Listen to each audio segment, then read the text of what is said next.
selle valdkonnaga tegelevad ja eks see varem on samasugune kaitse. Jah, et vajadusel loomulikult, kui meil on tuulikute asukohad selged, kõigist piirangutest tulenevalt, siis kaasame ka hüdrogeoloogia, kui vaja, et selgitada välja need leevendusmeetmed ehitusaegselt. Jah, sest et ehitada saab ilma mõjudeta lihtsalt see võib olla ilmselt tehniliselt keeruline. Ma olen insener ja ei ole võimalik. Aga siis, kui see aruanne on meie ees, siis me saame seda küsida või vaadata. Nii. Ütlen kommentaariks, et see on nagu väga selgelt on Hendriksoni esindaja meelsus juba näha, et terve Eesti on täis ehitatud, ehk selgelt olete nagu antud küsimuses mitte neutraalne, vaid teilt on tellitud see uuring, kus saab ainult olla üks õige tulem ja selle kohta võin tuua lihtsa näite, et esimese Eesti ajal oli Eestis, Tallinnas tähendab siis kõige märkimisväärsem selline koht, kus inimesed käisid koos, oli hundikuristik. See oli siis Kadrioru pargis. Kuna klindi peale ehitati nii palju, siis hundikuristikust on ainult kuristik järgi, seal mingit veevoolu enam ei ole. Nii et kui väita nüüd seda, et kõik on ehitatud ja midagi ei ole juhtunud, siis päris nii see ei ole. Nii, aitüma. Katsume küsida Väike-Maarja vallas juttudega. Nii, ole hea.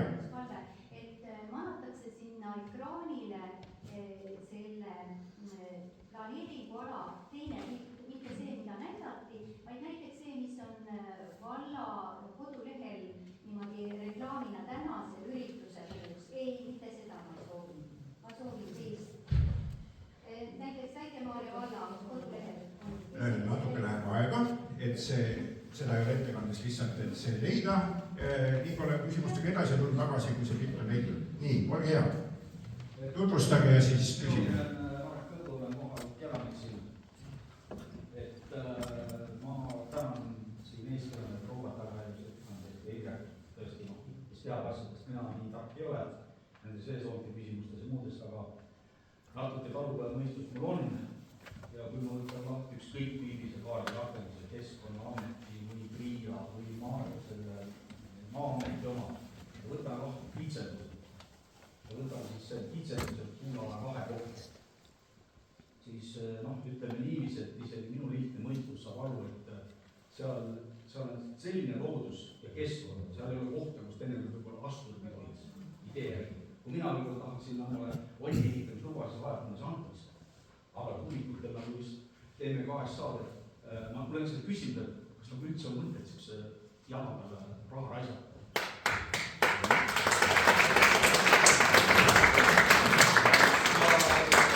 Teine tähelepanek veel, mida seal kahtiliselt leiab, on see, et Tuulala 2 60% on turbaala. See tähendab seda, turbamulastik, et kui me turbamullastiku pealt eraldame rohekihi ehk taimestikku, siis hakkab seal kohe tekkima CO2 emissioon, mille vastu me siin võitleme. CO2 vastu võitleme kogu aeg, see on nüüd me kvoote, aga nüüd tõmmame kihi pealt ära ja tekitame seda CO2 siin. Selge. Nii, olge hea. Nüüd motiveerige seda asja. Ma tahtsin jah, et inimesed näeksid, kuidas joonistub välja nüüd see esimene detailplaneering, nimetatakse number 2, ehk siis see austerlaste arendus. See sõõr, mis seal on, niimoodi seal vasakul pool, see on ümber looduskaitseala. Seda ma tahtsin ütelda. Ja kui öeldakse, et minimaalselt 400 meetrit, võib-olla mõnes kohas on natukene rohkem. Nii on. Sedasi on joonistatud. Praegu siis varamust rääkides peame silmas, mõtlete seda? Jaa. Just. Ma ka kohe täiendaks, et jah, et veel kord, et 400 meetrit ei saa olla mitte mingit pidi piisav. Kõige lihtsam on olemas teaduslik kirjandus, Seiferi valem on olemas, mis ütleb väga selgelt, et 300 meetrise tuuliku pealt jäätükid lendavad kuni 600 meetrit. Need künnavad selle maa seal üles, kui see on turbamaa, ehk siis see pinnas muutub seal ümberringi nagu sõjatallermaaks, pluss ei ole seal sisuliselt mingit sisulist elu võimalik. Nii, aga siis kas on soovi kommenteerida mõjude hindamise mõistlikkust, mõttekust, kas saab hinnata, millest lähtuda? Ma lihtsalt võtan üldiselt seda, et kui detailplaneering on algatatud ja see protsess on algatatud siis ta siiski käib lõpuni. Ja iseasi nüüd, kuidas see kõik kunagi realiseerub, mitu sobivat tuuliku kohta me üldse sellelt alalt leiame, arvestades kõiki neid väärtusi, mis toodi. Ja see väärtused, loodusväärtuste kohta tulevad väga põhjalikud uuringud, et selles mõttes ma täitsa rahustaksin, et me saame rohkem teadmist, kui me praegu näiteks olemasolevates andmebaasides sees kindlasti näiteks loodusuuringutes. Ja see, et kui tuulikud saab tulla, need riskid, risk, et selles mõttes protsess käiakse läbi, aga kas see kunagi realiseerub, see on nagu, see ei ole enam detailplaneeringu protsess. arendaja ei ole mingisuguseid riske. Kas seesama tänane tegevus ei ole, tänase seisuga on saanud arendaja. Ütleme, et meil on niisugune skeem tehtud, et on Eesti firma osaühing, mille kapital on tegelikult selle asja mõistes olematu, pea olematu. Ja tema 100% osanik on Austria firma, kelle hinge taga on ka väga väike summa ausalt öeldes. Ja meie sellele osaühingule on juba makstud, ma enne seda ütlesin, kui te kuulasite, riigi abi Eleringi kaudu. Ja seda on juba ligemale 100 miljonit. 2 korda makstud alates aastast 2022. Ja tegemist on meie loodusega. See on meie Eesti vara. Arendajale mingisuguseid riske. Selge. Ma väheke mitte ei kohenda, vaid eks ole riskidega suhtes kahte erinevat asja tuleb eristada. Planeerijad ja keskkonnamõju hindajad saavad teha oma töö sellest vaatevinklist, millised oleks need võimalikud lahendused, kas neid on, kui palju neid tuulikuid saab mahtuda. Nüüd täitsa omaette riskide jutt on see, mis puudutab seda, et kas selline investeeringu võimalik teostada arendajal, kas ta selleks pangast raha saab ja kõik muu sinna juurde kuulub ja kui kaugele ta jõuab, aga arendaja esindaja siin, kas 100 miljonitest on soov rääkida? Jaa, tere. Tere. Samuti rõõm, et täna nii palju rahvast siia kogunenud. Lühidalt, et pigem täna las teie räägite oma rõõmudest ja muredest. Jah, peakontor Eneril on Austrias Viinis. Eneri toimetab Kesk- ja Ida-Euroopa riikides, Eesti, Läti, Leedu, siin kuni Rumeenia, Bulgaariani välja. Mis see omanikustruktuur on? Omanikustruktuur, ütleme, põhiline investor, alginvestor, võite guugeldada Välisministeeriumi kodulehel ka, Eneri nime, on selline fond, Kolme mere fond. Kolme mere fond, Kolme mere algatus on selline rahvusvaheline koostööplatvorm, mis just neid riike omavahel koondab. Selle mõte on siis teha paremini koostööd, investeerida samuti energiataristusse, üldse teineteise ühendamise taristusse. Ja Kolme mere fond oli siis esimene ja ilmselt kõige suurem investor Enerisse. Ja Kolme mere fondi, nagu panite tähele, Läänemere äärest allapoole, Eesti on üks osanik tegelikult Kolme mere fondist, et väike osa Eesti riigist on tegelikult ka seal sees, aga mitte nii suur osa kui näiteks ütleme Poola kas siis Välisministeerium või siis Rahandusministeerium. Seda esiteks, teiseks mind tegelikult päriselt huvitab see, et kust see info pärineb, et Elering on meile tohututes kogustes toetust maksnud. Mina ei ole seda kahjuks näinud. Meie ei ole näinud, ma ütlen lausa kuupäeva. 11.2022 Elering Estonia OÜ-le on siis maksnud Eneri Estonia OÜ-le on siis Elering AS maksnud. Mille eest on juba ikka? Ja see on support scheme for electricity produced from renewable sources in Estonia. Aha, nii. Ja see aeg oli Eestis ainult see Eneri Estonia.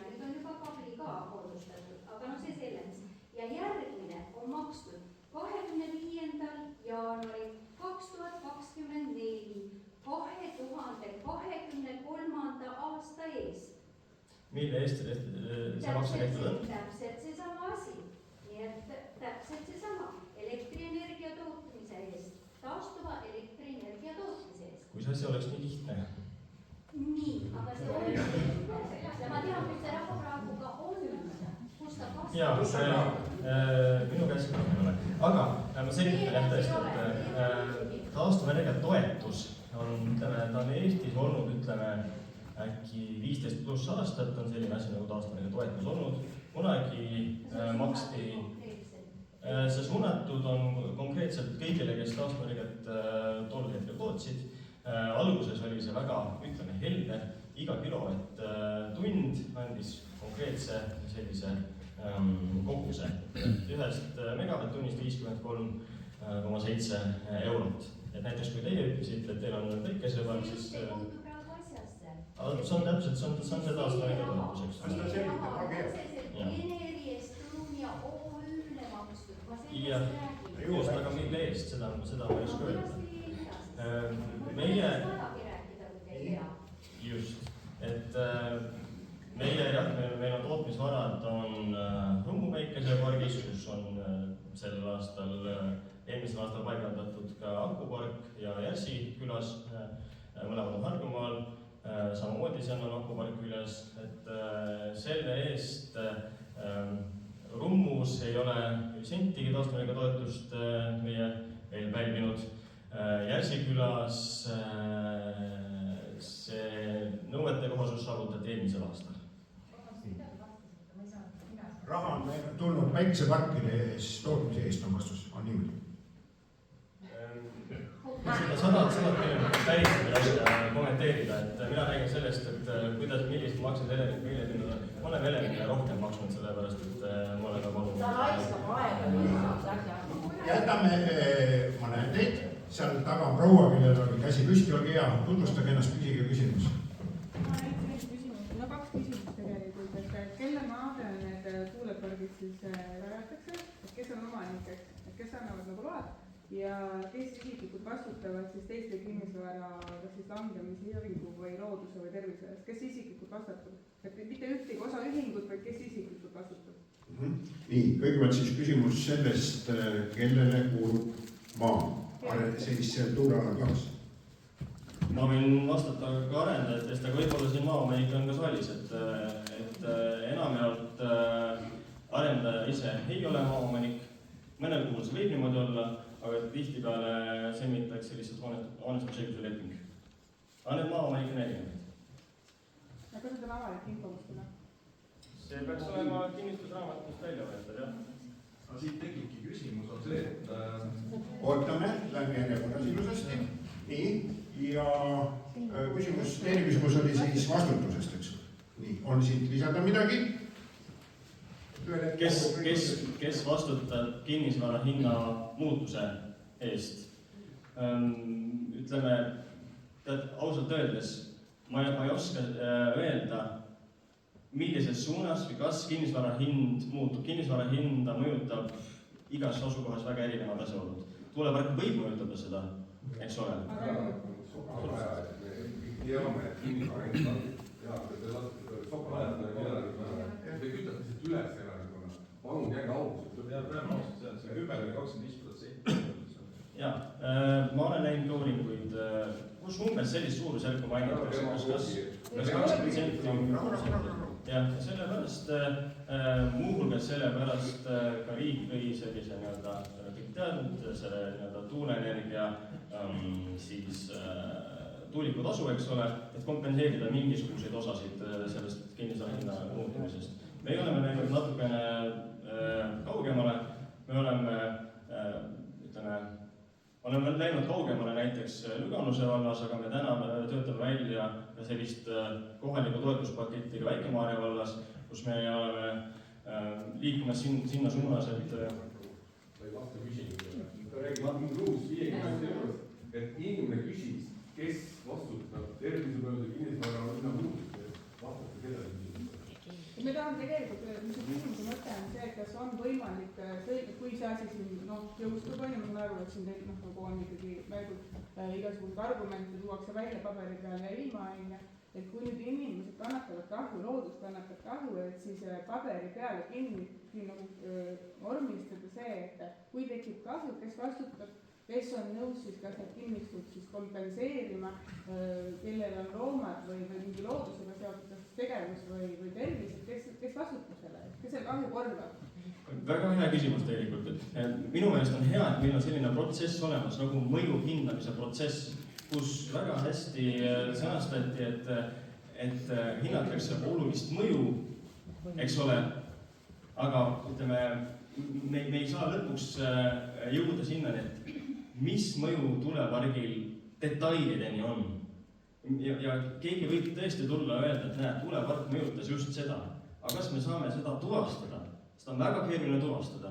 Ja kui see on väga keeruline tuvastada, siis on keeruline ka vastutust kellelgi. Tekib üks teine probleem. Ärme räägi. Ma mõtlen, aga ma vastan ära, et teine probleem tekib, et olen isiklikult kohtunikuga suhelnud, kes ütles mulle aastaid tagasi, et see on tõesti Eestis kahetsusväärne, et KSA tegija, keskkonnamõjude hindaja tegija ei vastuta tegelikult Eestis reaalselt mitte millegi eest, puudub vastut pretsedent. Ühesõnaga, et KSA võib kirjutada ükstapuha, mida tahab ja seda on avesest olnud näiteks vaidluse. Aga ärme seda debatti pea, teil oli küsimise kord. Mis debatti? Te räägite, KSA tehakse ja KSA käigus kõik selgitatakse välja. Aga kui KSA ei vastuta mitte millegi eest ja te vastuti on saada siis rahad kätte, nii ütleme, uuringute tellija käest, siis ta ei ole kuidagi usaldusväärne. Tahaks vastata, mis on KSA ülesanne. KSA ülesanne on anda otsustajale. Sellele, kes otsustab, ehk siis alla volikogu, anda piisavat teavet. See ei ole maailma lõpptõde, aga see on KSA nii aruanne, kui kogu see protsess peaks andma otsustajatele piisavat teavet otsuse tegemiseks. Otsus võib olla täielik jama, mis te räägite. See on seadus. Ei, ma räägin see, et see on konkreetne. Proua Konkreetne pretsedent on mul olemas Maarjamäe klindi peal, kus Maes tegi keskkonnamõju uuringu ja ütles, et hea on see, et korrastatud saab tühemaa ja kõrval krundile tegi Alkranel keskkonnamõju hinnangu ja ütles, et antud alal ei või mitte midagi teha, kuna seal on üks tundlikumaid loodusid terves Tallinnas üldse. Ehk siis see näitab, et kui mõjutada tegelikult on need KSA-de tegijad. Oleneb, kes tellis. Ja aga küsime igaüks oma ameti juures, et meil on konkreetsed eksperdid, nemad peavad oma tõestisma teie kord küsime. Palun. Mina olen Maarja Ojamaa, Aupais-Järve ennast olen ma. Mul on hästi palju tegelikult mõtteid, ma üritan selle kuidagi panna mingisse loogilisse punti. Mul on üks hästi siuke fundamentaalne küsimus, sest see vist on eeskätt ikkagi meie vallajuhile suunatud, et umbes 1,5 aastat tagasi, vist kui see horror siin algas, siis oli hästi palju selliseid nagu emotsioone, asju, aga tänaseks on niimoodi, et absoluutselt vist iga Eesti päevaleht on avaldanud kümneid ja kümneid artikleid majandusteadlastelt, energeetikutelt, ühesõnaga kõiksugu spetsialistidelt, kes peaksid seda teemat valdama, ilmselt kui meie kõik siin kokku paremini. Ja selle tulemusena on paljud Eesti vallad lõpetanud üldse selle tegevuse. Me näeme naaberriikidest, Soomest näiteks, kuidas lähevad järjest pankrotti tuulepargid, kuidas Saksamaa väga kahetseb seda otsust, kuna nende lihtsalt kogu majandus nagu mureneb selle tõttu, et nad läksid seda tuuleenergia teed. Ja hästi nagu veider on see, et isegi need arendajad ise lõpuks hakkavad ära taanduma. Aga meie Väike-Maarja vallas ikka nagu mingid lollakad vastu seina, et miks me seda teeme, on minu hästi suur küsimus.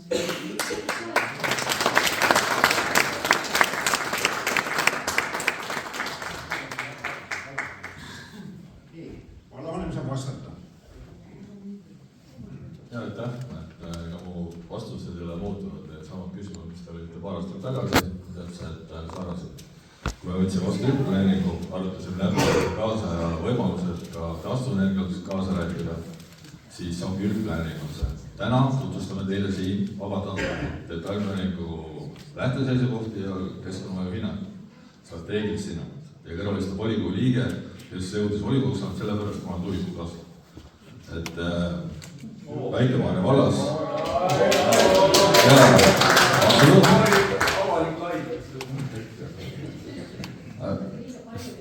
nii, jaa. Võtame siis, lubage natukene rääkida. Võtame siis kõrvalvalla, Vinnivald, kus lõpetati detailplaneeringu tööd, et me ei tee neid. Et ilma mingi sisulise analüüsita. Jõuti kohtusse, peale kohtuistungit oli vald 25–30 000. Vaesem jalgatas ikka 4 detailplaneeringut. On täpselt samas koos, kus täna Väike-Maarja. Detailplaneeringu koostajad, keskkonnamõju hindajad ütlesid väga selgelt, see hinnang annab võimaluse langetada motiveeritud seisukoht, kas tuulikud siia Parangu või Padaküla tuulealla sobivad või mitte.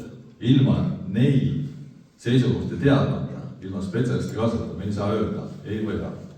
Vallavanem räägib poolt, et Vinni vallas me peame minema ka kohtuotsusesse sügavuti ja kohtuotsus ütleb väga selgelt, et vallavalitsus võib ise otsustada, mis tema vallas on lubatud või mitte, aga kui ta mingist otsusest annab teada, siis ta peab seda põhjendama ja Vinni vald ei teinud seda kohtuhinnangut piisavalt. Et see oli kogu.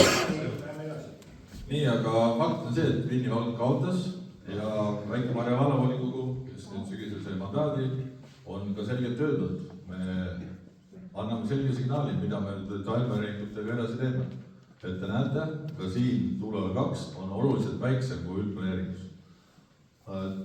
Suure tõenäosusega, ma ei tea, kas see avapoolne kiir üldse detailplaneeringu protsessi jõuab, kui täna keskendume siis sellele, miks me siin oleme. Ma võin kohtu pretsedentide põhjal teile öelda sellist asja, keskendume täna õhtule. Me rääkisime teiega 2 tundi. Kui on vald saanud 1000 allkirjad sellega, et inimesed ei taha, siis seda oled kohus kõrgendatud avalikuks huviks ja see on juba piisav põhjus, et lõpetada ära need menetlused. Ja seda debatti saab volikoguga pidada. Ei saa, sellepärast, et... Miks ei saa? Et olen ka teile öelnud, olen teile kõrvalistuna volikogu liikmele öelnud, et tegelikult inimeste arvamus, kus on allkirjad all, on üks osa volikogu otsusest. Ja, me teame viisakaks, kui meil on ka eriarvamused, siis läbi selle debati on meil võimalik jõuda motiveeritud otsused.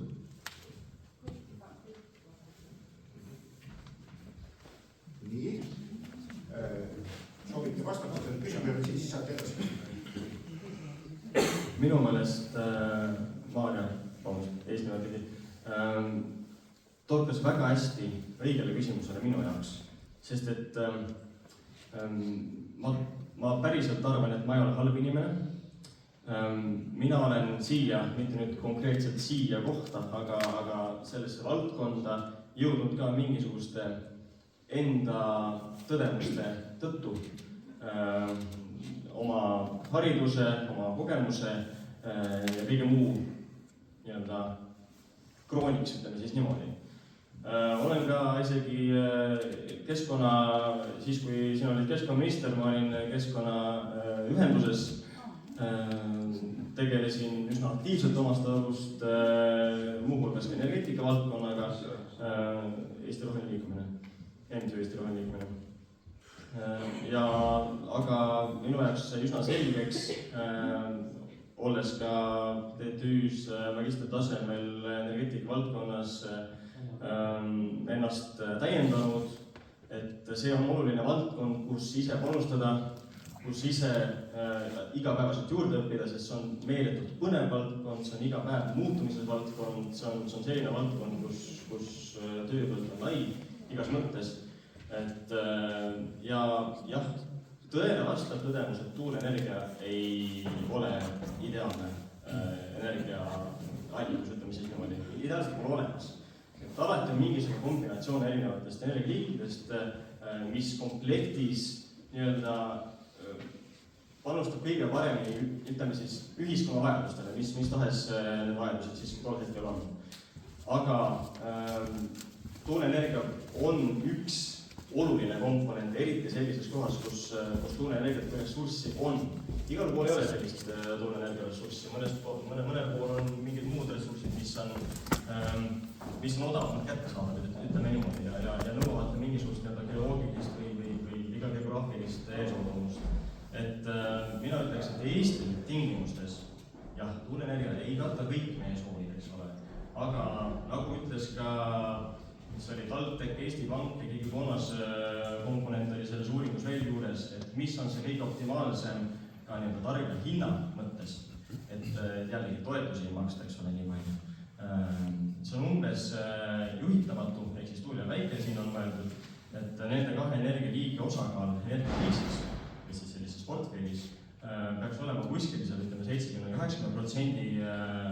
tuuri, aga muidugi see analüüs ei arvestanud salvestusvõimsuste lisandumist, mis on järgnevate aastate uus revolutsioon, et kui salvestusvõimsusi ka juurde tuleb, siis tegelikult see juhitanud energia, muuhulgas siis taastuvenergia, tuuleenergia. Ei, see uuring on avalik. Tuuleenergiat saab kasutada ainult tarbimistippude tasandamiseks, muuks teda kasutada ei ole võimalik. Ja keskkonnamööda hindamise juures olen teid proua näen, aga siin on Marek pooleli küsimused. Jah, ma olen veits tegelikult avastuses. Ma lihtsalt tahtsin öelda, et see probleem on selles, et tuuleenergia ei ole juhitav energia. Meil on vaja katta ära juhitavate energiatega ja need akud, mis te räägite, kõik ju teavad, mis olukord nendega on. Et need ei kata ju ära pikka perioodi. Jah, et kui nad katavad ära päeva väga hästi, nad on väga-väga kallid. Ühesõnaga, see selleks, ma tahtsin küsida Indrekut üle, kas ma saan aru, et me teeme seda protsessi siis sellepärast läbi, et mitte minna kohtusse või? Kas nad ei saanud? Jah, et ei saanud jälle öelda, me teeme sellepärast protsessi läbi, et anda hinnang, kas tuuleenergia on meil välistatud või ei ole. Aga ma mõtlen seda, et riigi tasandil ju, nagu ma ütlesin, et majandusteadlased, energeetikud, nad kõik ütlevad, et numbrid ei jookse kokku, sest et ja mida meie üritame siin teha, on me eirame lihtsalt füüsikaseadusi, mida me ei saa teha. Et jätkuvalt, miks me sellega tegeleme, on minu küsimus. Lihtsalt, ja see on retooriline hetkel, sest ma tean, et see ei aita mitte midagi. Siis ma tahtsin kommenteerida seda viimast KSA vastust sellelt naisterahvalt, et mis puudutab seda vastutuse teemat.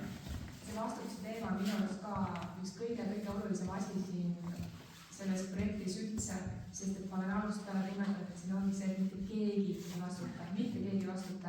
Ja väga hea on öelda, et aga meie ju ainult siin ütleme, mis võib juhtuda, aga selles mõttes, et KSA on ju see dokument, mille alusel tehakse väga fundamentaalsed otsused. Et kuidas saab siis nii nõrgas suhtuda sellesse, et aga meie, ega me ka lõpuks ei tea ja selles mõttes ka, et kuna KSA-s, ma ei tea, kui paljud seda teavad, väga palju asju ka lihtsalt modelleeritakse, ei ole nii, et minnakse koha peale, et kõik on nagu umbes tehakse arvutis ära ja siis vaatame, mis siis päris nagu reaalis juhtuma hakkab, et see on minu jaoks on see absurd ja sellepärast ka just, et seal ei ole seda vastutajat. Seal ei ole vastutajat, et kui Indrek Keskel ütleks, et jah, mina vastutan kogu oma mingi isikliku hinge rahaga, siis ma nii usun sellesse projekti, võib-olla ma natukene usuks sellesse rohkem, aga täna mitte keegi ei vastuta. Vastutavad need inimesed, kes seal all elavad, kel kinnisvara langeb. Minul näiteks on plaan sinna teha, Indrek väga hästi teab seda turismikülastuskeskus, samamoodi loen, panin just ChatGPT-sse 300-meetrise tuuliku puhul meie laiuskraadil, et kui pikad on varjud hilise ja hommikõhtul.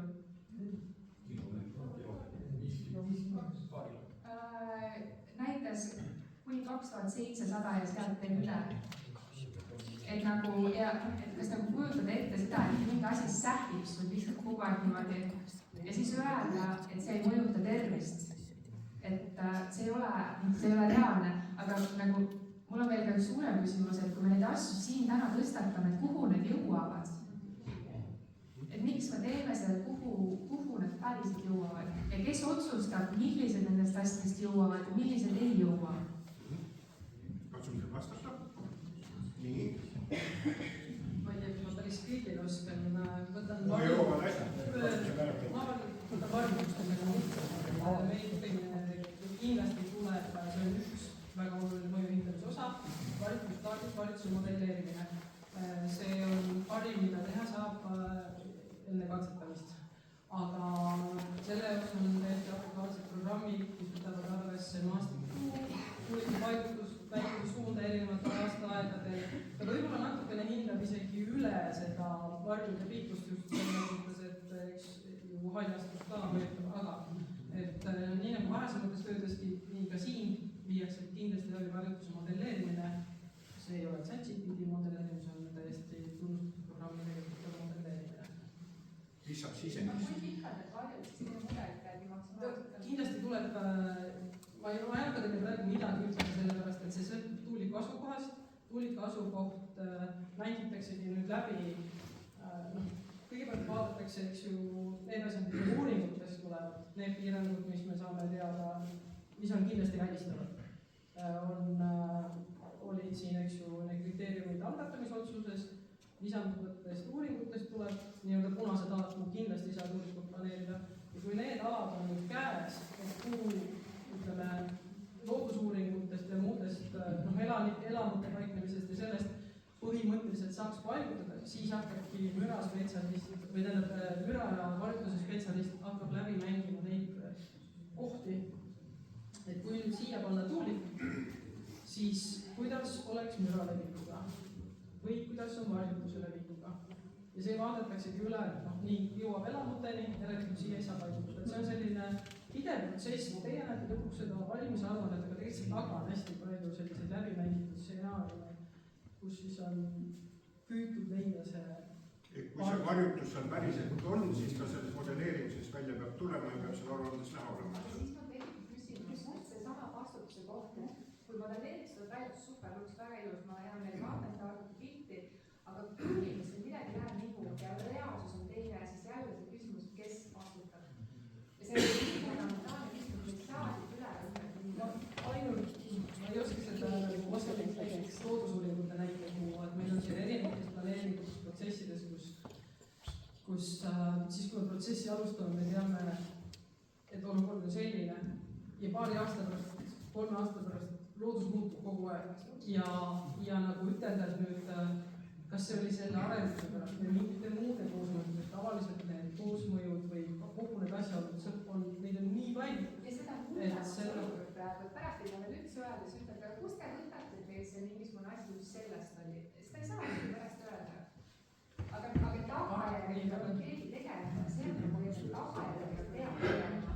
No selles osas ongi, et meie saame anda nii palju infot, kui me parasjagu teame, mida ainult meie ei tea, kui palju üldse on olemas teadmist, kui palju on kokku lepitud. Eelkõige me lähtume normidest ja tervisemõju puhul on lõppkokkuvõtteks jõuame sinna, et kui siis on parek püsti, töötab ja ongi probleemiks, siis tuleb mõõdab üle ja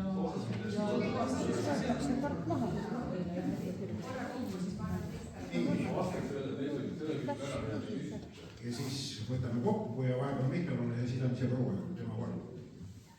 Et Marju Olema küsis, et mis täna siin saab.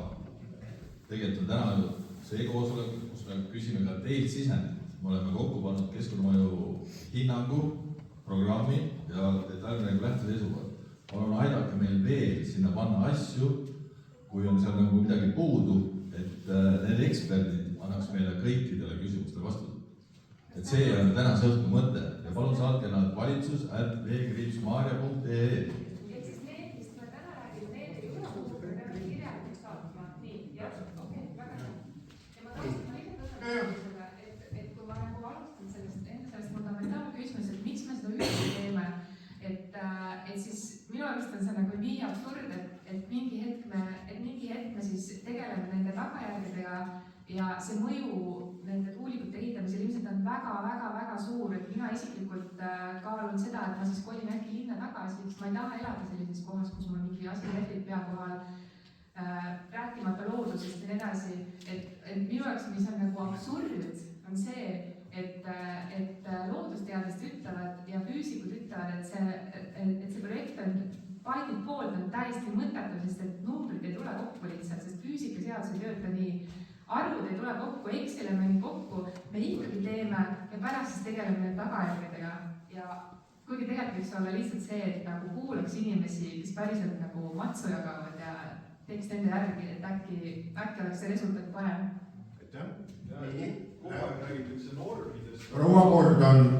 Jah, kohe lõpetan ja alles paar aastat tagasi me otsime saadet ETV peal, kus siis veeteadlasega oli jutt ja siis tema käest küsiti, et kas on okei, kui vesi vastab normidele, siis ta ütles, et ei, et kui vesi vastab normidele, siis ei tähenda, et see oleks ohutu juua, vaid see lihtsalt vastab normidele. Nii, proua Kordan. Tere, mina Ene olen ja plaanisin omale ka seal hingevalda ühte väikest paigakest, aga nüüd ma siiralt kahtlen selles ja vaadates siin vallavalitsuse juhi nägu, tülpinud nägu selle peale, kui inimesed on ohus, siis mul on nagu mingisugune pilt hakanud tekkima. Peale selle keegi ütles, et tema naisele kuuluvad tuulikualad, mis on nagu eriti absurdne ja nii edasi, aga ma tahtsin küsida. Mul on küsimus, tõstke käed, kes tahavad seal tuulikuid. Tahas, tõstke käed, kes tahavad tuulikuid. Palun, mitte ühtegi kätt ei ole. Ja kas te nüüd on kahe saa kohta küsimus. Kas te päriselt usute, et teletorn seisab 4-meetrise vundamendi peal püsti? Kas te päriselt ka usute seda? Eks ju? Te olete, siin on praegu karstialad ja see nii-öelda 4-meetrine vundament teletorni ja suurusele asjale. See on ju absurd. 25 meetrit. Jah, seda ma olen uurinud. Nii, okei. Ja siis tahtsin seda öelda, et Põltsamaal juhtus väga hästi. Stepansen Puhkin, kes tegi KSA, küll nad jändasid, ütlesid, me teeme kõik uuringud ja nii edasi. Aga rahvas lõpuks kogus allkirjad ja soovitan teile, algatage eelnõu. Siin on vaja 100 kodaniku ja 1 vallavolikogu liikme allkirju, algatage eelnõu enda poolselt, lükake see volikogu, nad peavad seda menetlema, ükskõik kui palju nad peavad sellele reageerima, lõpetada kõik need planeeringud ja sellest hakkab kõik pihta. Tehke külade kaupa, koguge allkirju, kõik vanamutikesed, kõik kokku, koguge allkirju. Väga hästi.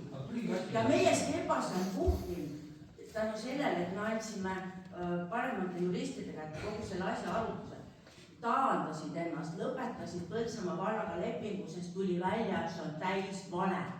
Seal ei saa mingisuguseid mõjusid, me ei saa värvida, nagu nad alguses ütlesid, me värvime siis tuulikud triibuliseks, siis on loodusele vähem mõju. No kuulge, halloo, mis siis nahkhiire kohas nad ütlesid, ei no nahkhiiri saab ju peletada infraheli nende mingisuguste tutuli asjadega, eks ole. Ja lõpuks tuli välja, see on suur vale, nii et võtke ennast kokku ja kõikide, kes tunneb kedagi volikogus, hakake neid töötlema. Meil Põltsamaa vallas läks väga hästi, me võtsime Põltsamaa valla lehel järjest ette, kõik isiklikult, kõik need tädid ja onud, kes mingit vale asja ajasid, kes valetasid rahvale, kõik tõmmati niimoodi liistule, et praegu ei tööta neist enam vallamajas mitte ühtegi. Kes kolis Jõgevale, kes läks Järvamaale, rahvas läks nii marvu, tehke seda. Meil on siin väike kõige rääkida. Kes suudab enda eest seista, teie kord. Mul oleks seda uuringute kohta küsimusi. Ja võib-olla kas arendaja äkki oskab öelda, et kui nüüd see tuulik oletab, et on ta püstma ja ta töötab, siis iga masinavärk vaja hooldust. Nii, et milline on see fossiilsete määrdeainete ja õlide kogus, mis aastas meil sinna viia tuleb, sinna masinavärki esiteks.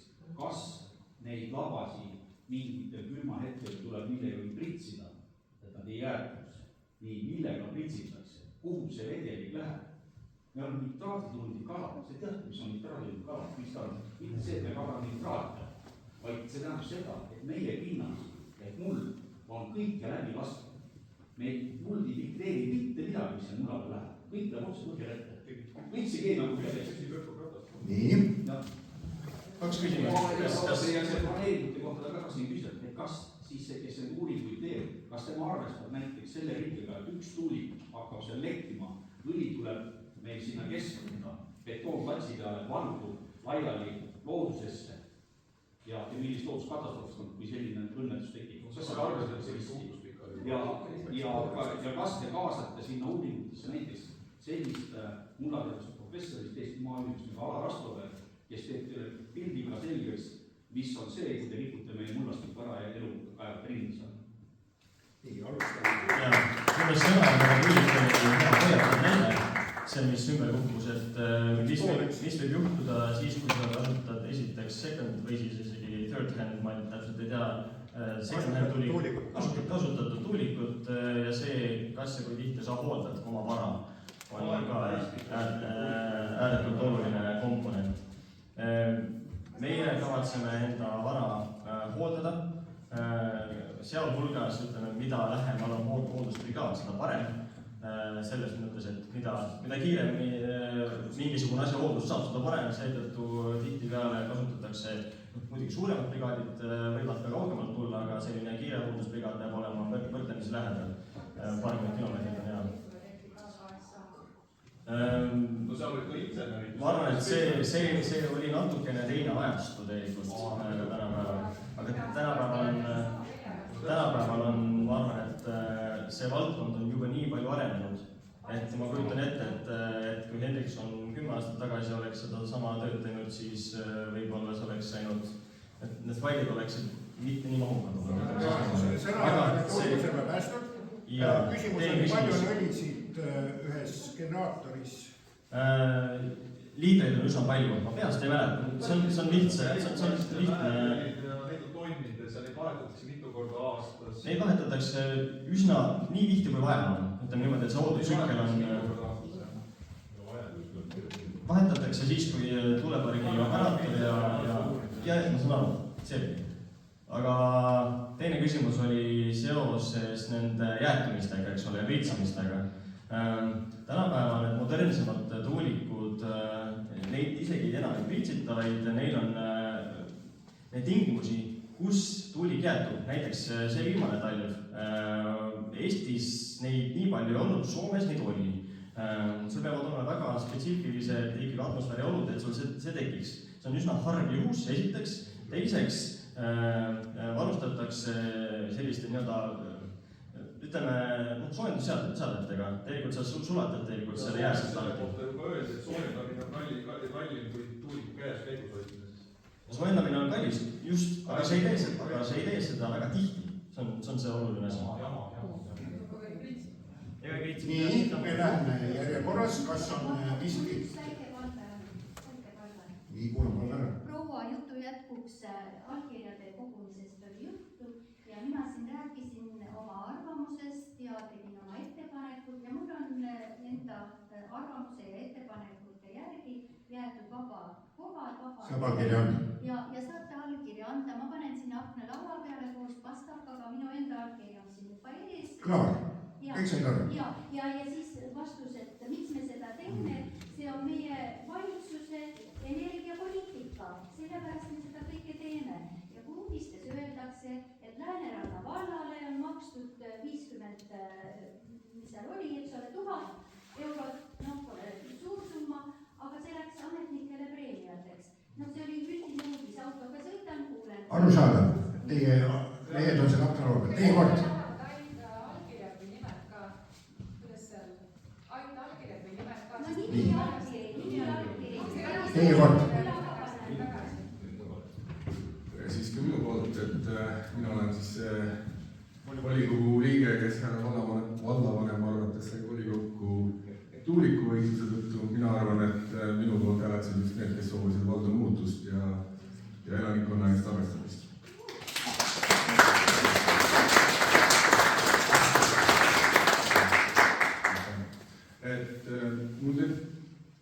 Täna kui see arutelu on väga asjalik, aga mina sooviksin tagasi minna juurpõhjuse juurde, et need tuulealad määrati ju meie enda vallavalitsuses, meie enda vallaametnike poolt.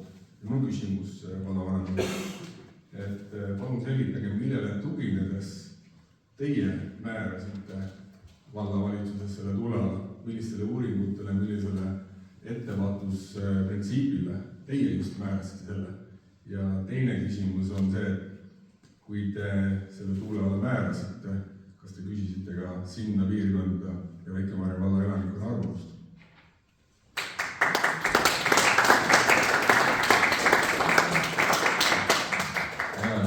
Populismi meistriklass on teil olemas.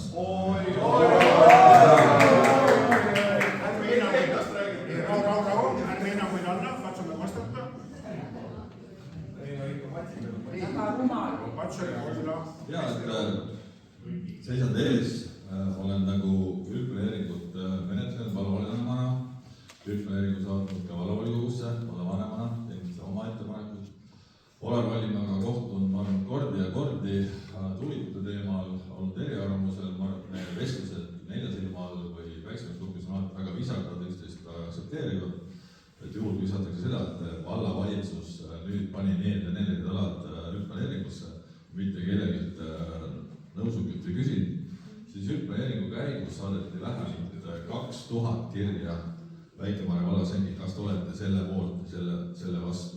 Vallavanemana kirjutasin infolehes kogu aeg, et palun jälgige, üldplaneering on väga oluline protsess, see on kogukondlik kokkulepe, mille järgi hakkab vallavalitsus ja vallavolikogu järgnevatel aastatel käituma. See vastulauseid kirjutatud ja teiega kohtutud ja ühtegi arvestatud. Et kogu see vastulaused ettepanekud on ka ju olemas valla kodulehel, kus toodi teile vastused. Jäetud arvestamata, arvestatud osaliselt, arvestatud. Ettepanekud, mida te tegite, olid väga erinevad. Vallavalitsus analüüsis neid kõiki koos üldplaneeringu koostajatega ja need on kõigil igapäevaselt 24/7 valla kodulehel saada. Aitäh! Täiesti ikka sobralik. Udo, mina küsin. Teeme nii, et hinnanguid ei anna, see ei vii meid kuulda. Ma sooviks ikkagi küsida oma küsimuse nii, nagu ma küsisin, et palun kirjeldada elanikkonnale, millele tuginedes see tuuleala siis määrati valla poolt ja kuidas siis ja kas ja kuidas siis elanikkonna arvamus küsiti spetsiifiliselt selle Padaküla tuuleala kohta.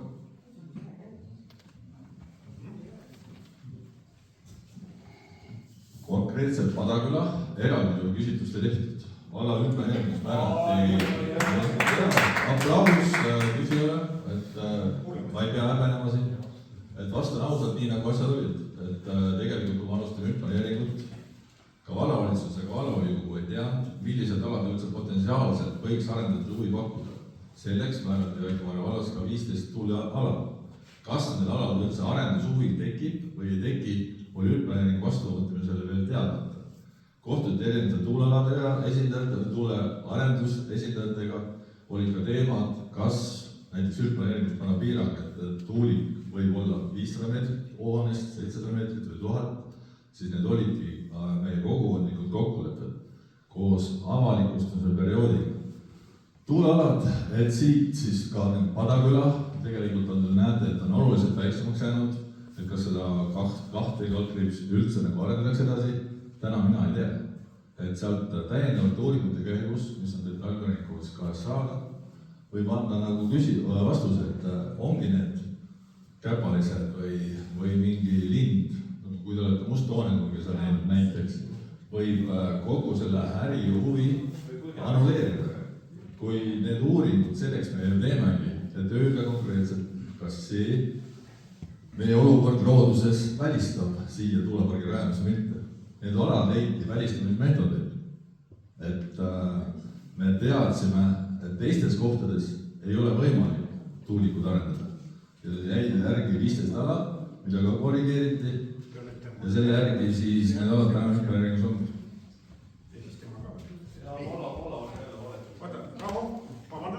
Ma võtan neid järjekorras, mul on enam pilt kogu saalist olemas.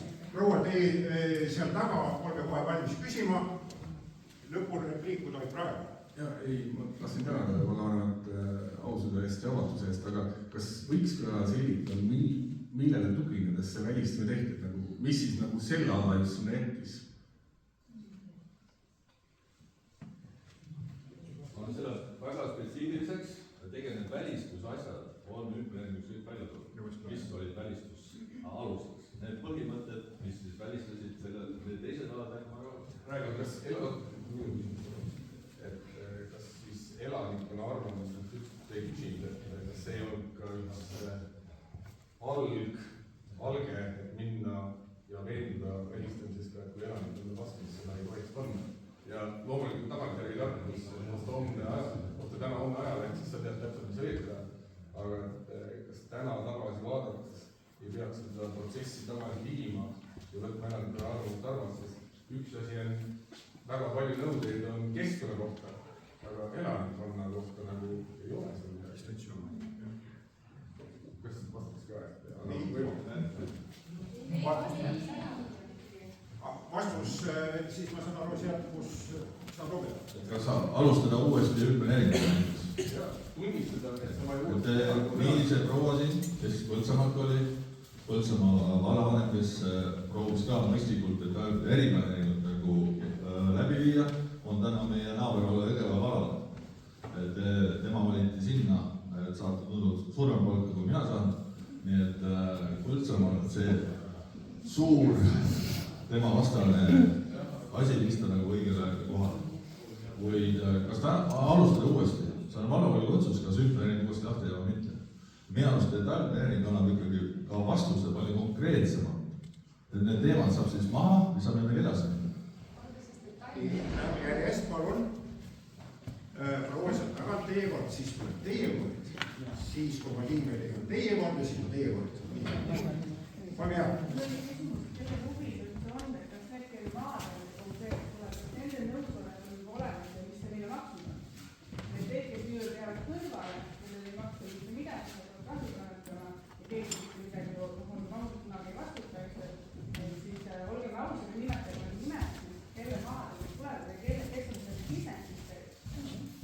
Kas on vastajaid?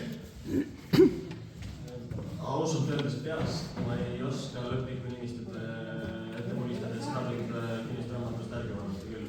Aga kui küsimus oli see, et kas ilma maaomaniku nõusolekut või see niikuinii tema maal mitte midagi teha. Peaasjalikult suures osas on, aga siin on väga palju riigimaad, kas te olete tähele? Riik täna ei ole otsustanud, ta ei ole meile andnud seda, eks ole, õigust.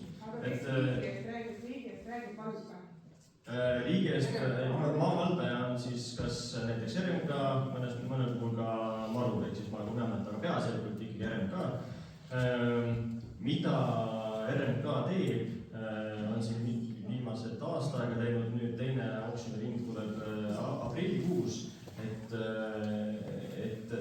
need maad ei ole liiga oksjonil täna üleval olnud ega selles järgmises ringis ka ei tule, aga erinevates sellistes planeeringutes, kui arendaja on teinud ettepaneku, et näed, võite oksjonile panna, siis kõik saavad minna oksjonile ja öelda, et selle hinnaga palun mulle siis selline nii-öelda arendusõigus perspektiiviga selline mõnestusõiguse leping. Selline lahendus on siis välja loodud riigimaa haldaja poolt näiteks. Inimesed lähevad järjekorras, palun pidage oma kaaslastest. Küsige kohe ära. 119 nimistut on Elering Estonia OÜ-l omandatud. Kui paljud neist on Kadaküla tuuleala? No arvuliselt, kui nimeliselt ei oska, siis arvuliselt. Üle 10 asi. Vastus saalist kõlas, üle 10 on olemas. Nii, olge hea, küsige proua, tutvustage ennast ja küsige. Raigu piirkond on juba tugeva keskkonnakoormusega ala, karjäär, soine maastik ja allikad moodustavad väga tundliku süsteemiga. Tuulepargi rajamine lisab sellele uue tööstusliku surve. Eriti suur risk on põhjaveele ja allikatele, mille kahjustumine võib olla pöördumatu. Nüüd on küsimus, miks on valitud selline hüdroloogiliselt tundliku hüdroloogilise süsteemiga ala tuulepargi jaoks? Kes vastab, kas vallavanem või siis mõjuri hindaja? Ma aitan teid natukene kaasa, et ma arvan, et see, mida inimesed siin on, mille vastu huvi on tulnud, et kas ja kui detailselt ja kuhu saab, et seda lihtsalt sinnamaani pole jõudnud. Sinnamaani ei ole jõudnud ja ausalt öeldes hüdrogeoloogilise küsimuste esitamine on minu jaoks väga tänuväärne, et tegite seda ja räägite, et see saab selle võrra suuremat tähelepanu siin piirkonnas tavaliselt. Ja siis tuleb leida need optimaalsed lahendused. Puudutab kogu Pandipere lage tegelikult. Teie kord. Tere, Kalle Margus, Väike-Maarja valla elanik, volikogu liige. Siin on päris mitu asja, mida ma tahaks klaarida ja öelda. alustaks esiteks Olarist. Seesama, et Olari valiti või kogukonna eest valiti volikokku, et oleks muutusi. Kogukonna eest sai 3 mandaati 17. Demokraatia loogika on see, et siis järelikult vald nii väga neid muutusi ei tahtnud. Valla enam sobis, mida tehakse, kuidas edasi minnakse ja need rahvas on oma ajal andnud. Te saite 3 17. õige. Nii, ja kui demokraatlikult öeldega, siis tahab rahvas muutust või pigem meile meeldib vana tee. Täpselt, 2 väga suurt tulikuvastast erakonda 2 peale kokku ka ei saanud rahva häälest muutuste poolt. Kas siis lugupeetud volikogu esimees, siis see tähendab see, et Väike-Maarja vald ja volikogu esimees on valinud suunad, tuulikud on teie programm? Ei, me oleme valinud suunad, see, mis teed me teeme, me teeme seaduslikult ja läheme edasi nii kaua kui otsustamiskoht. Aga see selleks. Teine küsimus, ei küsimus tule, ma vastan. Vaatasin chat, GTP on meil suur abimees, kõik on spetsialistid. Ühes tänapäevases tuulikus on 300 kuni 900 liitrit õli.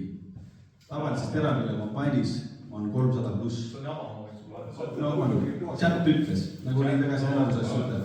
Tallinna teletorn on 8 meetrit, mitte 25. Kui sa räägid 100 meetrist tuulikust, siis see võib ligi lähedalt olla 300. 7 megavatine, oluline ei ole, kui mitu, kui kõrge on 7 megavatine. Chat ütles. Ärme seda Küsimus on selles, et täpselt, kas mina olen insener, teie vaatate chatist, siis on õige. Ja kui keegi teine vaatab chatist, siis ei ole õige. Jah, täpselt. Aga nii oli. Ja Saksamaa kohta ka just tuli, Saksamaal tuulikus on seal palju ja praegu eeslitakse ka ja ei ole midagi kuulnud. Nii, saame edasi minna, Tiivort. Tervist, mina olen Erik Perlin Järva vallast ja olen seda teed siit tihti sõitnud tööle ja siit samast varem kõrvalt 2 korda pildistanud Meri Kotkast, 5 meetrit eest. Kes siis, kelle pesa eelise andmetel on natukene siinpool.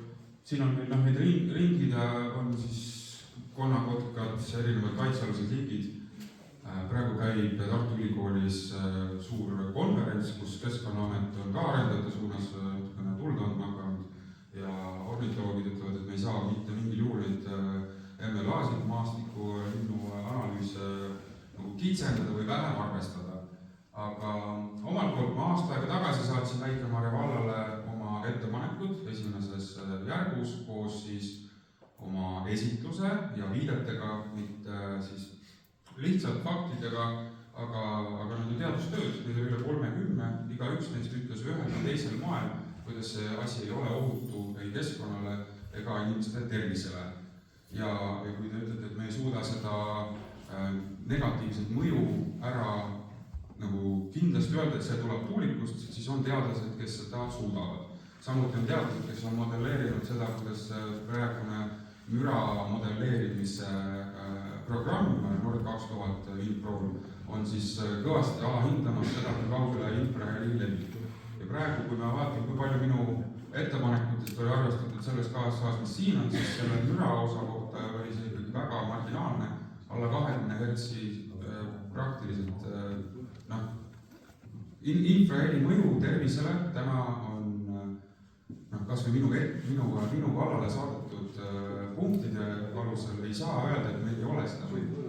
Kui te osad teist on kursis 2014 aasta sotsiaalministrilt, keskkonnaministrile, Pevkurilt Tamkivile saadetud kirjas, kus soovitati üle 6 megavatistest tuulikutest minimaalselt 4 kilomeetri kaugusele maja. Ja tugineti TTÜ ekspertgrupi arvamusele, kus võeti Euroopa, brittide, Taani, Holland andmestik ja siis oli selline järjadus. 2010-15 Lääne-Viru maakonna planeeringus oli tuuleenergiaalasel kirjas müra miinimumnorm, öösiti võiks olla 25 detsibelli, sest me ei ole linnas, meil ei pea olema siin 40 või 35 detsibelli, et siin ongi kohas loodus ja vaikus, et me ei saa sama standarditega nagu linnainimesed võtta seda. Pluss seda impulsilist omadust, heli impulsilist omadust üldse ei arvestata, kuigi ka seda ministri määrus ütleb, et kui see esineb, tuleb teha, et kui ma loen neid KSH-sid, mida teie olete teinud või mis meile Lemma poolt oli, siis ta juba ütleb, et noh, nii palju riske, proovime siit-sealt. Aga Piret Toompere Lemma osaühingust on siis Raasiku kohtu asjas kuulen, et kohtu ees ütles, et jah, et KSH eesmärk iseenesest on planeeringu kehtestamine, mitte siis keskkonnamõjude nagu välistamine, et olulisem mõju. Ja üks aspekt, mida tahtsin ka välja tuua, on see, et te rääkisite siin, et me peame otsima, kas on oluline mõju ja noh, siis seaduslikult saame võib-olla öelda, et näed, et oluline mõju ei ole, et noh, mingid inimesed on häiritud, aga kui te saate teadusartikleid või teadlaste ettekandeid, näiteks okoneuroloog Akbar Epten Uppsala ülikoolist koos Ken Matsoniga räägib ära, miks 30% inimestest, kellel on migreenid, emotsioonid, ärevused, noh, et neil on eelsoodumus sellele peavalule, unetusele ja see ilmneb üsna kiiresti. Ja mitte kilomeetri kaugusel, aga ka 20 kilomeetri kaugusel. Ja sellepärast mina olen siin, et mina olen küll seal teispool koerut, aga koeru inimesena seisan oma inimeste eest, ütlen, et see mõju on 20 kilomeetri kaugusel ka. Mitte kõigile inimestele, aga nendele, kes on tundlikumad ja tavaliselt, nagu ta oma ettekandes välja tõid, see professor, aju uuringute teadlane, et see infraheli tuleb sul igast seinast ka läbi ja tema, kui Ken Matsoni analüüsi olete vaadanud, siis müra modelleerimisest, siis Sopi-Tootsi tuulepargi selleks esmaseks impulsiks ta sai 176 detsibelli.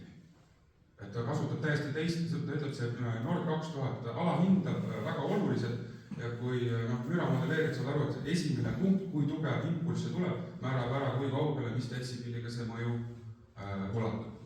Ja elumajades seal saardes oli 117 detsibelli, me räägime siis 1 hertsisest, mida tänased alla 10 hertsi me ei peagi vaatama. Aga neuroloog ütleb, et see tuleb sul läbi aju, tekitab sul resonantsi, põhimõtteliselt füüsikalist impulssi igas rakus läbi kolju, ja 30% inimestest jäävad haigeks.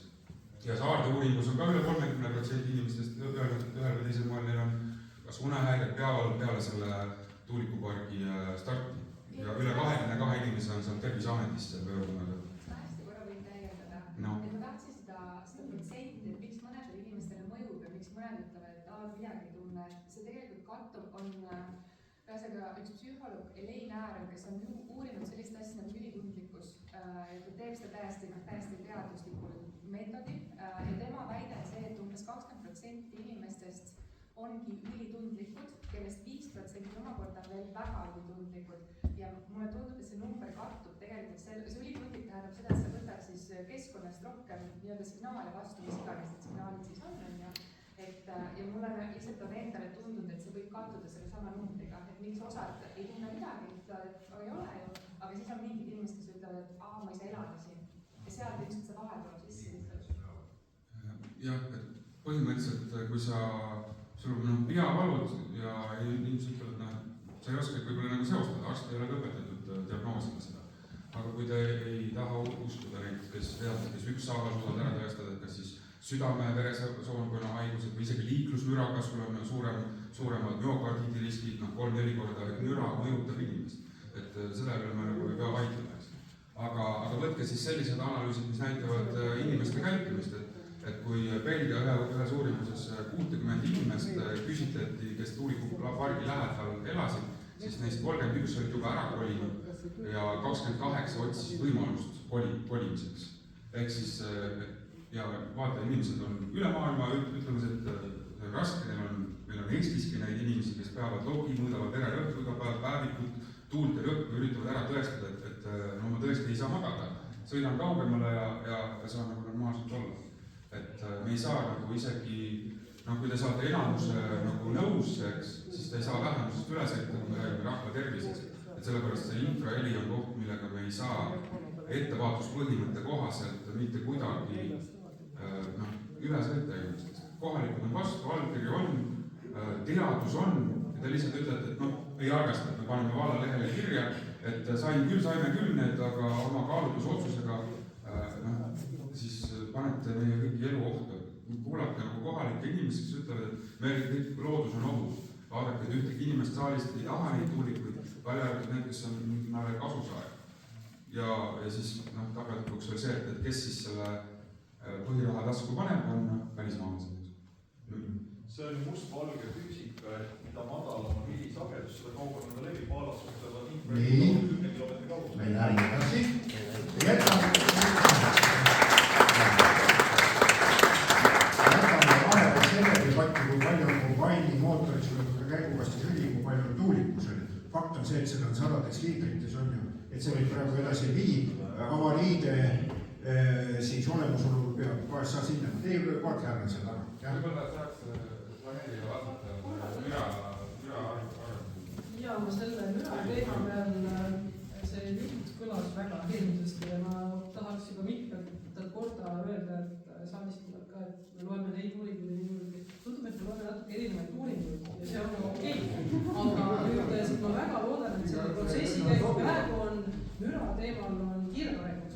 Seda teadmist tuleb järjest juurde ja ma väga loodan, et me selleks hetkeks, kui aruanne koos, me oleme saanud ka vastused sealhulgas ka Ken Matsoni puudutavatele teemadele, sest et ta väidab, et meie modelleerime valedel alustel, aga ta pakub omalt poolt oma programmi võrdluseks, mida keegi teine ei saa kasutada, seda saab ainult tema käest osta.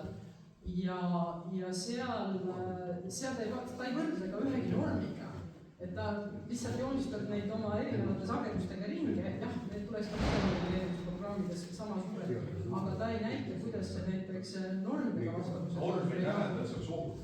Norm tähendab, et see on keskeltläbi siiski ohutu, kindlasti on hommikuvaid inimesi ja nii edasi, aga ainuke asi, millest meie võrdleme vastu norme ja kui 40 detsibelli on selline sagedus, mida öeldakse, et tugev, ütleme keskmise tuulega puulehed teevad, eks ju, et siis enam rangemaks minna ei ole põhjus. Aga see ja kindlasti, ma ütlen, mina loodan, et see müra teema, see tõesti praegu, kuna see diskussioon on inimesi see paneb muretsema täiesti arusaadavalt. Aga millega te mõõdate ultrahelisid üldse? 8. klassi õpikus, füüsikaõpikus lastel on kirjutatud infraheli ohtlikkusest isegi. Jaa, loomulikult ja nende jaoks ongi olemas normid ja seda me kõike hakkame käsitlema. Nii, teie Vargar endiselt. Teine küsimus küsimata. Ja, mul oli selline küsimus. Tutvustage olge hea ennast. Mul oli selline küsimus, et väga kompleksselt tuli, et kui inimeste tervis peale tuulikute ülespanekut läheb halvemaks ja vald on siin, ma saan aru, mingites isikutes nagu põhiline kasusaaja, siis kui need inimesed soovivad siit ära kolida sellistel põhjustel ja neil ei õnnestu selle hinnaga enam oma kinnisvara müüa, mis ta sel hetkel on, kuna see tuulikud mõjutab kinnisvara väärtust, siis kas vald hakkab neid kinnisvaraid kokku ostma ja see on õige hinnaga, mis ta täna maksab, mitte hiljem? Ikka oleks see küüditamine, miks me, kui sa tahad siin elada selle kodu, miks sa peaks nagu loomuse peal, kui sa näed igal pool maailmas on inimesed teha. Lihtsalt ma sõlutaks läbi, paneks püsti, ma ei saa. See on hilja, praegu sulle. No seda me räägimegi praegu. Aitäh küsimuse eest, et head üksteist on täiendada, et võib-olla vastasid Olan Vallimaa sõnadega, et kui ka temal kõrvale tuleb lähedale siis Eikri taha tuulepark ja oli küsimus eelmine kord majanduskomisjonis, kas teie nüüd oma kinnistu maha.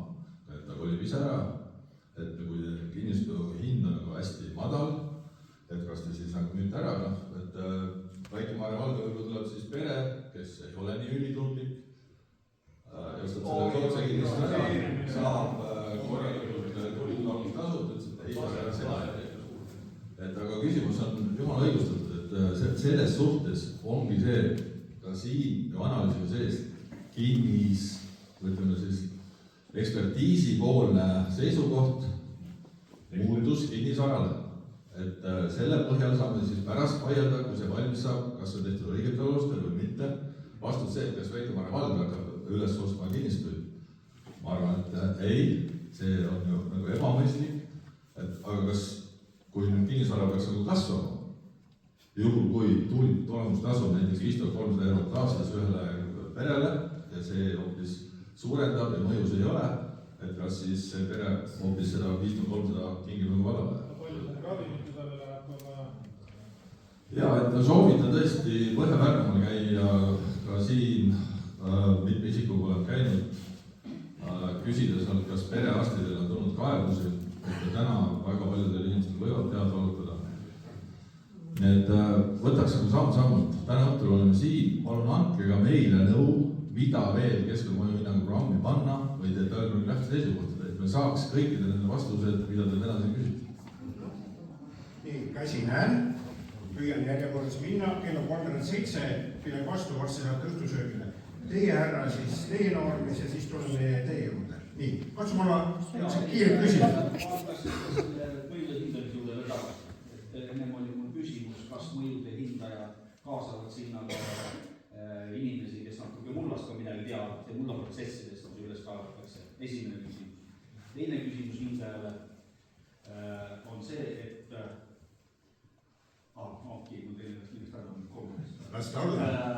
teine ja kolmas küsimus on selline, et kas mõjude hindamise juures, kuhu seda tuulikut saaks panna, arvestatakse ka seda, kui kaugel see tuulik on konkreetsest põllumaast. Et mina näiteks tahan oma põllumaad võib-olla droonidega teha seiret, aga droonid tuulikud kokku ei sobi. niiskusrežiimi erinevus ka. Kas see pannakse sisse arvestatakse? Sest põllumajandus on meie piirkonna üks, ütleme, kõva majandusharu ja seda arendada, mitte seirata. Drooni lennutamist põllukohal me siiamaani niimoodi välistava tingimusena ei ole. Oma põllukohal inimene ei või? Ei, oma põllukohal. Ma kasutan seda drooni põlluseireks, et tänapäeval on juba see areng nii kaugel, et näiteks meie koolile pakuti pilootprojekti, et tehakse droonidega põlluseire ja taime vastu lähevad ja vastavalt sellele teen otsused näiteks, et kui palju ma kuskile panen väetisi, et ma ei paneks väetisi sinna, kus taimestik ei taimestik ära, ehk ei teki põhjaveoreostus. Aru saab, teie küsimus oli, kas tekiks kitsendusi tuulikute asukohast sõltuvalt, et ei saa drooni lennutada. See on väga huvitav sisend ja selle üles, lihtsalt see, ma tahan täpsustada, et kui meil on praegu see välistab või ühesõnaga tingimused, et lootorilaba, kui nad ulatuvad näiteks põllukohale, siis peab põllupidajaga saavutama kokkuleppe. Kas drooni ja tuulikulaba konflikt ulatub kaugemale? Ulatub, jäätükid lendavad kaugemale.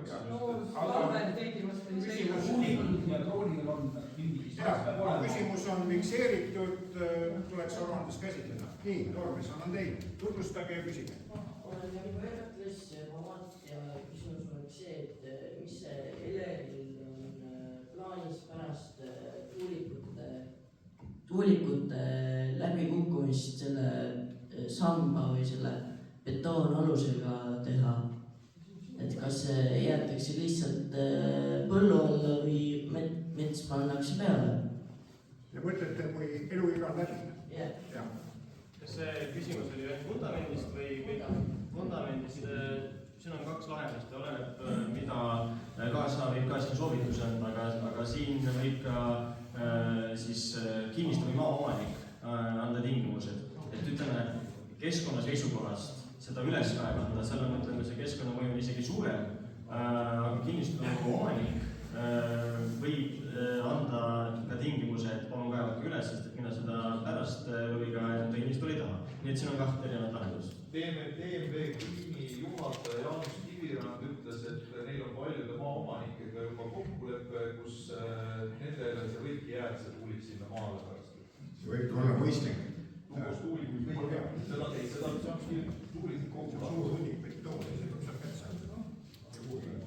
Tere inimesed, Sander Hiiremäe, kui osalingu põllumees Liigvalla külast, et ka sealt see oli sees.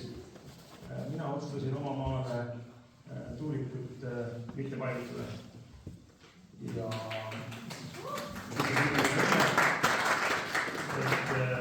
pakuti palju raha. Palju pakuti?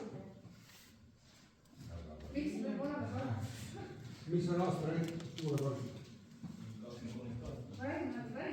Rohkem. 70 000 on keskmise palga teenija aastaraha on et ütleme, et ma lihtsalt tahan seda öelda, et täna tahetakse meie kanti panna maismaa tuulikute kõige kõrgemad versioone. õigesti aru saanud. Et asju, mida ei ole väga palju püsti pandud, ja ma sain ka sisendi täna Keskkonnamõju uuringu firma esindajalt, et pidevalt tuleb uut teadmist juurde. Et lihtsalt ettevõtjana ja pidevalt ka kaalutledes, milliseid investeeringuid teha, siis kas mitte täna ei oleks õige oodata veidikene, et elektri hind on nagunii kõrge, nafta hinnaga juhtub nagunii igast asju, et kui me ootame 10 aastat näiteks selle väga tundlikus piirkonnas riskide võtmisega, et kas see mitte ei oleks täna liige, et las nad panevad neid 300 meetriseid tuulikuid kuskile tööstusaladele või piirkondadesse, kus täna ei ole hüdrogeoloogiliselt sellised piirkonnad, kus konkreetselt ütlen, võin kaardiga näidata, et ühel aastal vesi tuleb maa peale, teisel aastal läheb vesi maa sisse. Millisel hetkel me siis seda uuringut teeme? Ja kui ma lugesin, mina andsin ka omapoolse hinnangu detail, tähendab selle mõju küsimuste programmi tugevalt toonitasin seda allikalist piirkonda, et täna ma nägin, et vee sellist kvaliteet on halb, siis on küsimus, et kas me võime seda veel halvemaks teha, et kes selle punktiga seal tutvusid, see mulle andis sellise nagu vilkur mõnes mõttes läks põlema ja kui täna siin kanti ette, et meil on siin mõned maaparandussüsteemid ja mõned kuivenduskraavid, et meil on ikkagi siin väga keeruline geoloogiline, hüdroloogiline süsteem, tõesti nitraaditundlik ala, põllumehena iga päev peab selle üle mõtlema, et minu peamine sõnum on see, et ärme torma ja mulle tundub täna, et see formaat, see on selline nagu koššer, teeme ära, tehtud, saab, kuidagi ikka saab. Ja see, et me ei saa tegelikult neid tuulikuid ja suvaliselt liigutada, et me võime äriregistrist vaadata, et konkreetsed kinnistud, nende konkreetsete kinnistutega piires saab ainult ju otsuseid teha. Et need on seal väiksed täpikesed selle tuuleala sees, et neid ei ole seda näha. Et tegelikult ju ei saa neid tuulikuid igale poole modelleerida, nihutame siia või nihutame sinna. Et selleks peab olema konkreetse maaomaniku luba.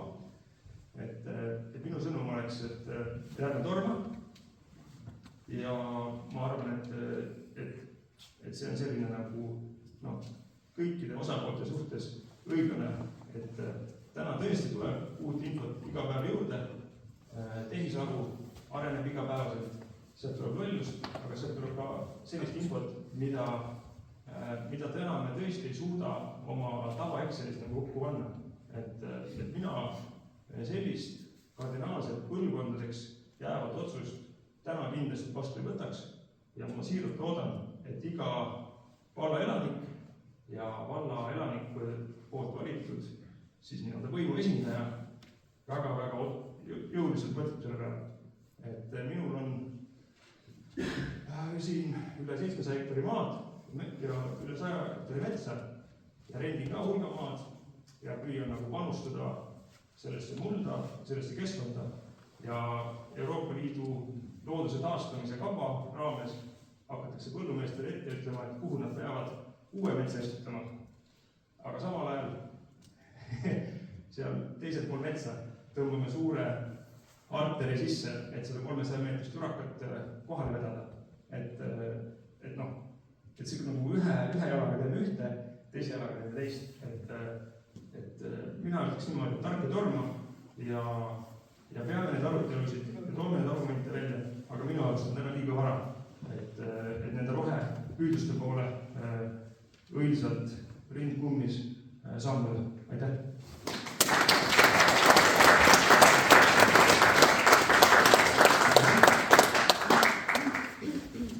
Keskkonnamõjude programmi ja siin planeeringu lähteseisukohtadesse me pole tükk aega miskit andnud. Ma arvan, et need sisendid siis 5. aprillini saavad tulla, aga ma näen, et meil on vähemasti 3 kätt siin veel püsti. Kuulame teie küsimused ja arvamused ära ja siis on võimalik tänane kokkusaamine lõpenud, aga ma olen teie juurde. Ja tegelikult sisuliselt Sandri jutu tegi väga alla analüütikud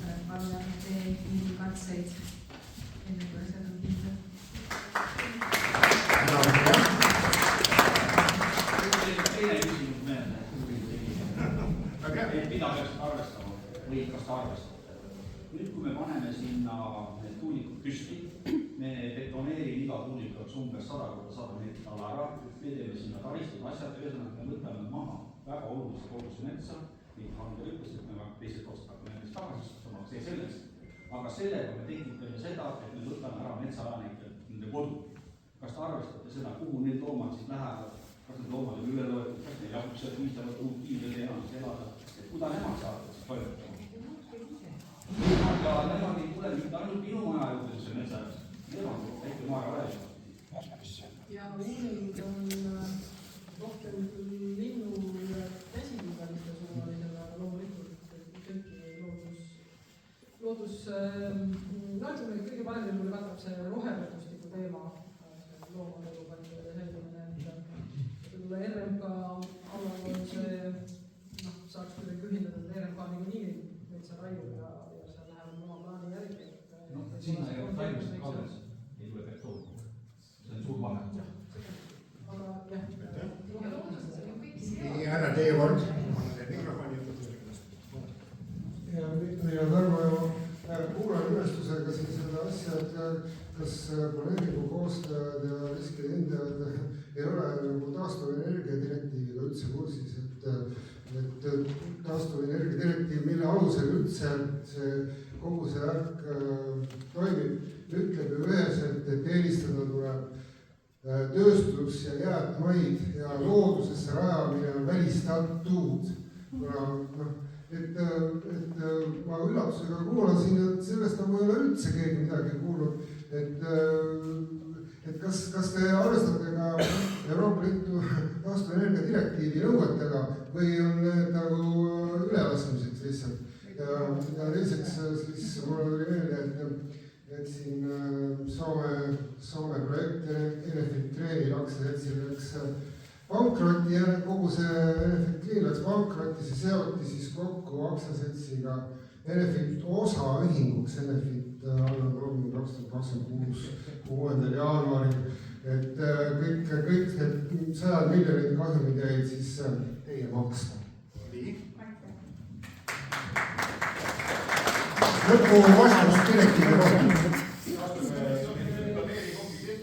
Jah, taastuvenergeetika direktiiviga Eesti seadusandluses on arvestatud ja need alasid valitud, kehvasti võib-olla ongi see, et riik ei valinud kes, et riik tegi uuringud loodusalad, ühesõnaga linnu ja looma ja nende osas loodusväärtuste uuringud riik tegi omalt poolt ja jäigi väga vähe lapikesi Eestimaale alles, aga vot üks nendest lapikestest on siia sattunud.